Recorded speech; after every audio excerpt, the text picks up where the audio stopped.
Piracaru conservador. Estamos caminhando firme e forte, falando sobre o federalismo. E hoje começamos o quinto programa, o quinto de uma sequência de 30.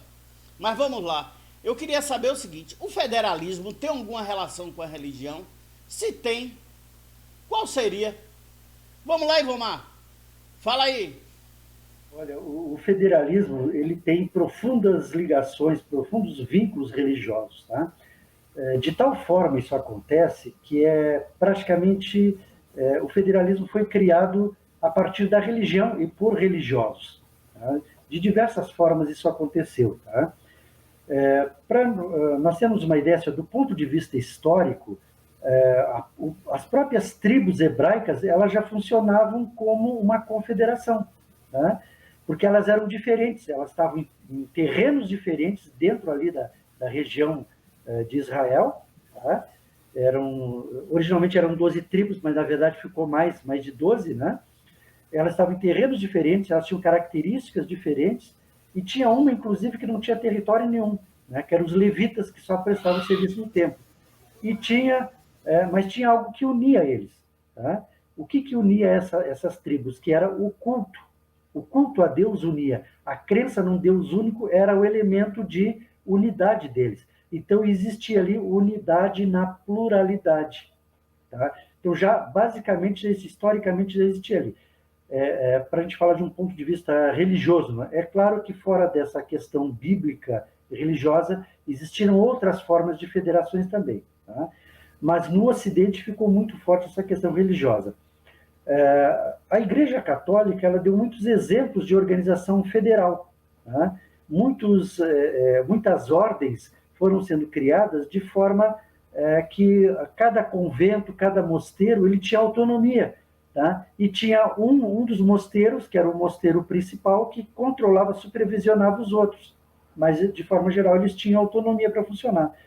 E alguns eram, por exemplo, ordens somente do Papa. Né? O Papa é que comandava diretamente, o bispo da região não controlava. Mas isso foi na Idade Média. Tá? Quando chega no final da Idade Média, início da Idade Moderna, há uma grande modificação. Acontece a Reforma, e até aquele momento existia uma unidade na Europa, porque todo mundo ali era católico. Né? Então rompeu-se. A Igreja Católica deixou de dominar completamente. Tá? E aí o papado, né, o Papa se viu numa nova situação. Ele pergunta como lidar com os reinos que não são católicos agora. Como é que nós vamos lidar com isso? Porque antes os reis submetiam ao Papa.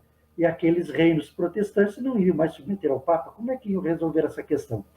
Aí o Papa pediu para um jesuíta, que era um filósofo, tá? Para um grande filósofo escolástico, que é Francisco Soares, né? Para apresentar uma solução para isso. E ele já vinha pesquisando muita coisa nesse sentido, e ele apresentou algumas soluções. Né?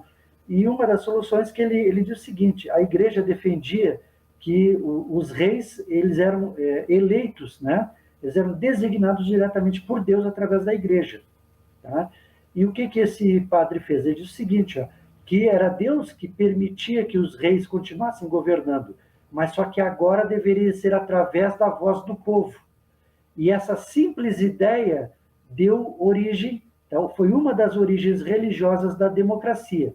Ora, não existe federalismo sem democracia. Tá? Então, de certa forma, nesse aspecto, também fora a forma de organização da Igreja Católica, das suas ordens específicas, né? Ainda essa ideia contribuiu para o federalismo. E os protestantes, como eles não tinham mais o Papa para mandar, eles não queriam isso, eles criaram formas diferentes. Eles criaram, por exemplo, igrejas presbiteriais, o modelo episcopal era o modelo da Igreja Católica, e as igrejas protestantes criaram os modelos presbiteriais, ou seja, que a comunidade elegia um grupo, esse grupo seria representante, eles que governariam a igreja.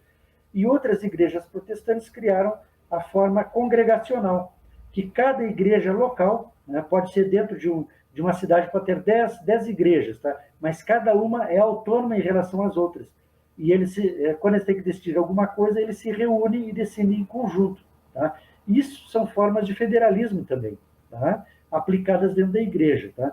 Mas mais do que isso, no sentido filosófico, no sentido teológico também, tivemos a grande contribuição para o federalismo moderno, que foi a contribuição do Johannes Althusius, que era um calvinista, um filósofo e teólogo protestante calvinista, que ele foi eleito prefeito da cidade de Leiden, na antiga Alemanha, que agora essa cidade fica na Holanda hoje, mas na época era na Alemanha. E aí o que ele fez? Ele começou a governar e ele viu que tinha inúmeros problemas e ele queria resolver o problema com base na teologia protestante e na filosofia que ele conhecia. Tá? Então ele começa a oferecer várias propostas diferentes que dão base para o princípio de subsidiariedade, para a autonomia local, para a unidade na pluralidade. Tanto que depois, quando os americanos criam, em 1887, a Constituição que cria o primeiro Estado federal moderno, eles se baseiam no Johannes Althusius e também se baseiam na Bíblia. Tá? Fora essa questão histórica e teológica, tá? Ainda tem a questão dos princípios morais. Por exemplo, um dos princípios morais da Bíblia é o princípio do autogoverno, ou seja, o princípio que eu sou responsável por mim, tá? Cada família é responsável por si. Então, se eu sou responsável por mim, eu tenho que me autogovernar, eu tenho que controlar os meus impulsos também, para não fazer o mal, tá? Procurar fazer o bem, tá? Eu tenho que trabalhar para conseguir ordenar minha vida. Tá? Então, esse princípio de autogoverno, quando foi implantado o federalismo, por exemplo, nos Estados Unidos e na Suíça, tá? Esse princípio de autogoverno, que era um princípio bíblico, foi aplicado às coletividades, aos municípios também. Tá? Então, essa aqui são algumas das fontes bíblicas, morais e religiosas e teológicas do federalismo, que é fortíssimo, na verdade, né? Uma das principais fontes do federalismo moderno. Tá? É isso aí. Ivomar, como sempre, caprichoso nas palavras. E aí, Thomas, seu comentário? E é só fazendo uma pequena correçãozinha, que às vezes dá branco na gente, né? A Constituição Americana foi criada em 1776, né, com os artigos da Confederação, Verdade. e depois veio a primeira emenda, com 10 emendas, na verdade, em 1789, né? O chamado Bill of Rights.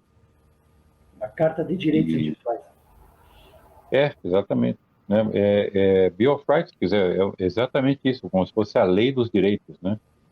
E então isso realmente essa Bill of Rights foi exatamente que formou, digamos, consolidou os Estados Unidos como uma federação, porque antes estava muito disperso, né?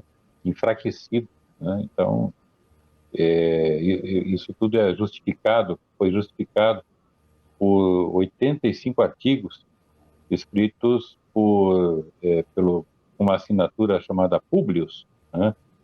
Que era, na verdade, de três grandes federalistas, né? Que o John Jay, o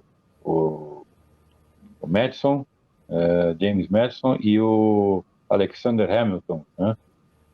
E jovens advogados, né? E realmente eles fizeram um estudo, publicaram esses estudos e suas opiniões acerca disso tudo, por meio de artigos, né, na imprensa de Nova York, porque existiam dois estados que estavam resistentes a entrar nessa nova forma de federalismo, de Estado federal, né, que estava sendo criado, tá? Mas deu certo, né? Tanto que esses 85 artigos acabou virando um livro chamado O Federalista, né? Mas uma coisa que o Ivomar chamou a atenção, dentre tudo que o Ivomar explicou, chama a atenção que mesmo dentro das religiões, dentro dos dogmas que as religiões naturalmente têm, houve a necessidade de se multiplicar os centros de poder, né? Quer dizer, cada igreja, cada confissão fez de uma forma, né? Os católicos fizeram de uma forma, os ortodoxos de outra forma, os protestantes, né? Que são mais próximos do modelo federalista, até criado, né, por um protestante, foi proposto por um protestante, que foi o Althusius. Mas é interessante destacar que como é latente e forte dentro de cada indivíduo essa chama da autonomia, de ser dono do próprio nariz, né? De não se submeter a um governo longe de si próprio, seja ele religioso, seja ele político, né? Então, e é evidente que as religiões, à medida que elas foram também, as suas administrações foram atendendo essas tendências, justamente até para poder se preservarem, elas foram também desconcentrando, dando autonomias para as suas unidades subsidiárias, né? Adotando, portanto, o tal do princípio da subsidiariedade. E isso demonstra claramente que o federalismo é uma coisa absolutamente natural, ou seja, ela está relacionada com a natureza humana, né? O homem não foi feito para ser formiga, o homem não foi feito para ser cupim, né? E nem para ser abelha, tá? Viver em comunidades concentradas, onde todos têm as suas tarefas designadas. Do ponto de vista da observação, você pode achar, nossa, que bonito, né? Super organizados, etc. Quando você vê filmes e apresentações elogiando, né? A forma como as formigas se organizam, como os cupins e as abelhas, enfim.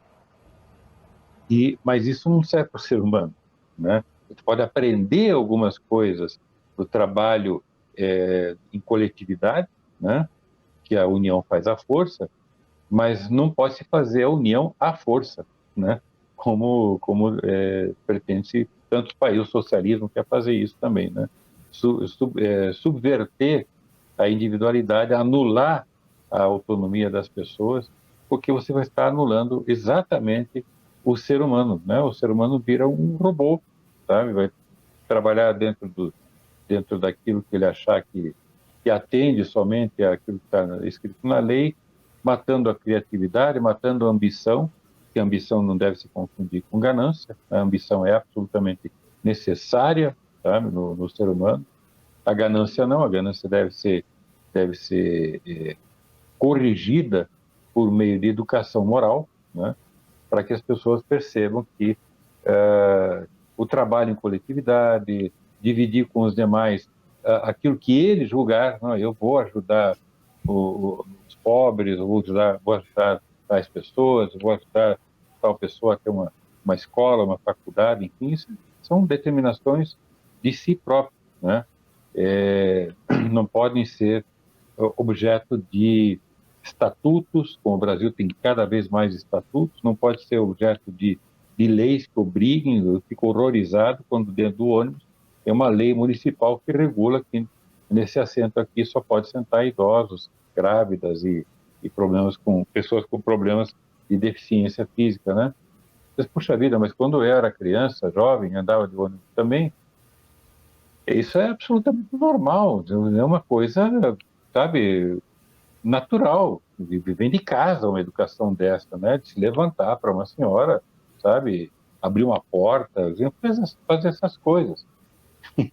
E os esquemas centralizados, quando são ocupados, loteados, como são assaltados, né, por grupos que têm interesse de dominação das pessoas, que promoveram essa desordem moral no país, né? Desordem das convicções morais, éticas, das tradições, enfim, e até da própria religião, né? Porque há interesse, né, dos materialistas em acabar com a religião para que o Estado se torne o Deus dessas pessoas, né? O Deus de todos. É complicado, né? Mas é isso. Maravilha, maravilha, maravilha. Chegamos ao final de mais um programa. Agora, o 6º programa tá aí. Não perca. Curta, compartilhe, dê seu like, faça seu comentário. Ajude a fazer essa transformação pelo Brasil. Precisamos fazer com que o povo entenda que nós precisamos fazer essa transformação. aqui na base da pirâmide, porque lá em cima ninguém está preocupado com a gente. Tá bom? Um grande abraço a todos, fiquem todos com Deus. Tchau!